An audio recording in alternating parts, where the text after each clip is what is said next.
সামাজিক দায়বদ্ধতা থেকে মাঠ পর্যায়ে কাজ করছে বাংলাদেশ সেনাবাহিনী। এর অংশ হিসেবে আগামীতেও তারা তরুণ প্রজন্মের পাশে থাকবেন বলে জানিয়েছেন ২৪ পদাতিক ডিভিশনের GOC major general Mir Mushfiqur Rahman. সকালে চট্টগ্রামে আয়োজিত রাইজ অ্যান্ড রান শীর্ষক দৌড় প্রতিযোগিতা পুরস্কার বিতরণী অনুষ্ঠানে এসব কথা বলেন। চট্টগ্রাম সেনানিবাস থেকে শুরু হওয়া ১০ কিলোমিটারের দৌড় প্রতিযোগিতায় ১৪ থেকে ৫০ বছর বয়স পর্যন্ত মোট ১৩০০ দৌড়বিদ অংশ নেন। ২ ঘণ্টা সময়ের মধ্যে ম্যারাথন সম্পন্ন করা ২৫ জন নারী ও পুরুষ বিজয়ী হন।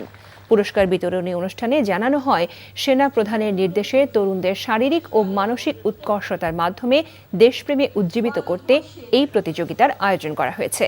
একই সাথে বর্তমানের মতো আগামীতেও তরুণদের পাশে থাকবে বলে জানান এই সেনা কর্মকর্তা।